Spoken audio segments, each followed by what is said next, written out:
You walk into a grocery store to pick up a few items. You're pushing a cart while looking at the store shelves. Suddenly, your feet are off the ground before your back crashes against the hard floor. While there are many aspects of a slip and fall case that you have no control over, there are some important things that you fully control. Building a good case is like building a house with a deck of cards. The store's claims adjuster just has to poke holes and pull a card out to topple your entire case.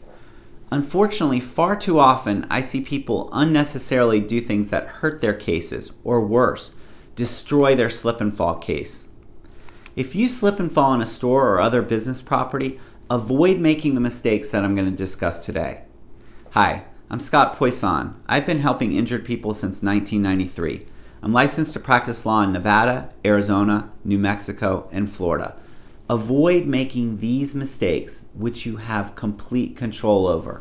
1. Leaving the store or business without completing an incident report. First, claims adjusters are completely suspicious if there is no incident report. They will often deny the claim immediately if there is no incident report because that means there's no record of the incident. Secondly, an incident report provides timely proof that you fell along with other important details. Importantly, the incident report provides proof that the store is on notice of your incident, which can trigger duties on the part of the store to preserve evidence, including possible video surveillance. 2. Failing to timely seek medical attention. Even if you only have minor aches or pains, go to a healthcare provider. The sooner the better. It's critical that a medical provider document your injuries. The longer the delay, the easier it is for a claims adjuster to defend the claim. People don't get medical attention quickly for a variety of reasons, and none of them are good reasons. A. They don't think they're hurt bad enough, or they think their pains will go away.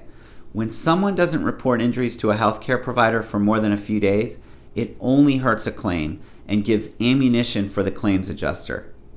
The longer the delay, the more damaging. And remember, no treatment equals no injuries in the eyes of the claims adjuster, which means no money to you. B. They don't get checked out because they don't have health insurance or the ability to pay. Don't ever use this excuse to damage your case.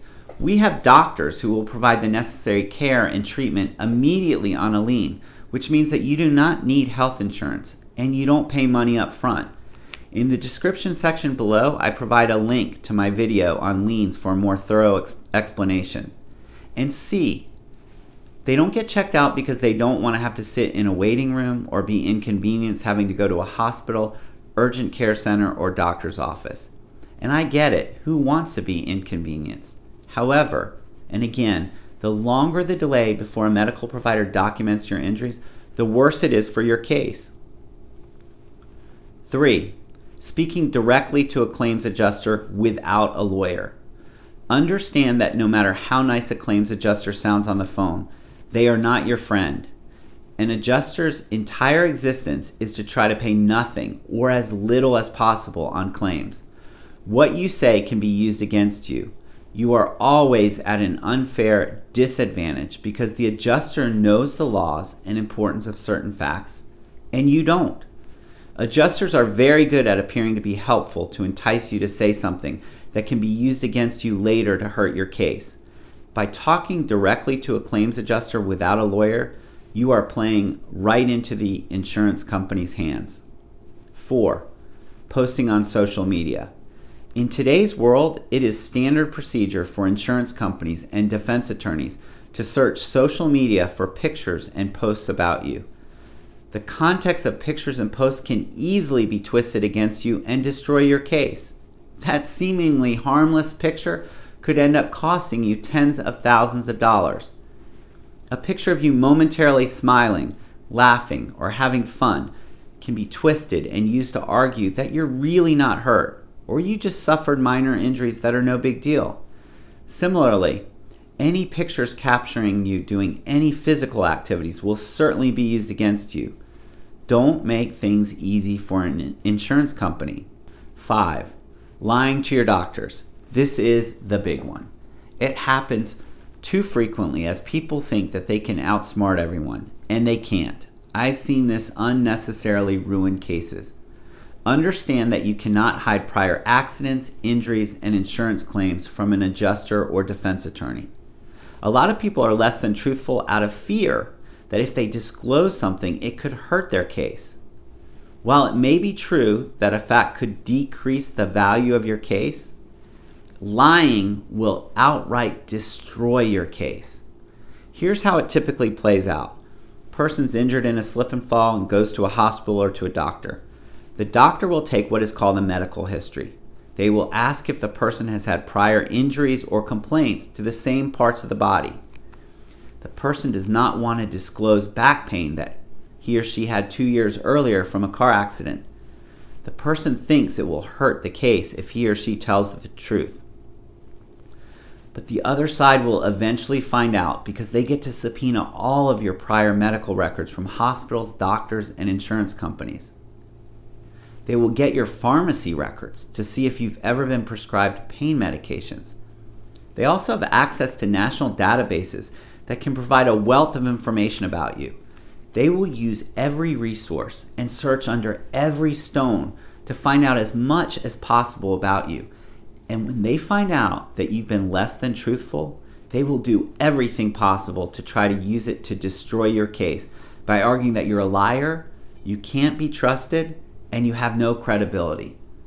Likewise, they will use this information to make your doctors look bad as well. They will question your doctor like this. Question: Doctor, do you take a history from your patients? Answer: yes. Question: why? Answer: it's important to help diagnose and determine what injuries were caused by the accident. Question: is it important for a patient to be truthful and provide a complete history? Answer: of course. Question: do you rely on the patient to be truthful with you? Answer: certainly. Question: and you use this information to help determine your opinions regarding injuries from the accident, correct? Answer: yes. Question: would it be important to know if the patient had prior injuries or problems to the same body part that he or she is complaining came from this accident? Answer: absolutely. Question: what history did the patient give you? Answer: no prior problems. Question: if the information that you were provided with is incorrect, doctor, could that have an effect on your opinions in this case? Answer: yes. Question: doctor, were you aware that patient was in an accident 2 years ago and complained of back pain?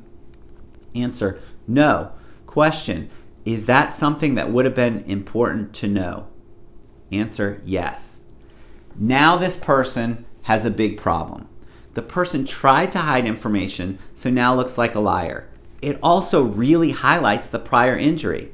It is much better to tell your lawyer and doctors the truth. Experienced lawyers are often able to minimize issues that you might think are problems when they know about them in advance. However, when they are surprised, it is too late for the lawyer to strategize how best to deal with a potentially negative fact. I will always remember a case where a client testified in a deposition that he could no longer play baseball after a knee surgery. His testimony was under oath. Unfortunately for him, the defense hired a private investigator who followed him around, right to the baseball field, and videoed him playing in a very serious adult league. I'm sure you could guess what this did to his case, which was otherwise a very good case. Don't lie. Don't make it easier for an insurance company to defend your case. 6.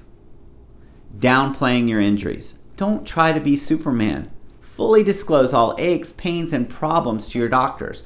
If you don't tell them, they're not putting it in your medical record, so it's as if you don't have a problem. Often people don't feel it necessary to disclose what they think is a minor pain. The problem is that when they don't disclose it, and the pain hasn't gone away after weeks or it gets worse, the insurance company can easily argue that it was not from the accident because you never mentioned it to the doctor timely. Here's a tip. Anytime a doctor asks what hurts, start from the top of your head and go to your toes and state anything that is not 100% okay. 7. Failing to follow doctor recommendations and instructions.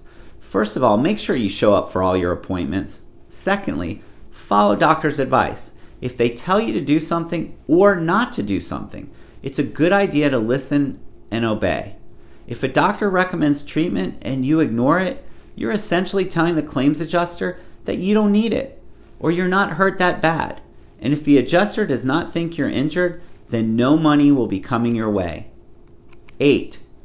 Waiting until it's too late. Each state limits the time you can file suit. Once that time passes, your claim will be forever barred. Remember, you have complete control to avoid every one of these mistakes if you're injured in a slip and fall. Don't make it easy for an insurance company to hurt your case. I hope you found this to be of value. If so, please click subscribe below, hit like and share with friends and family, and thanks for watching.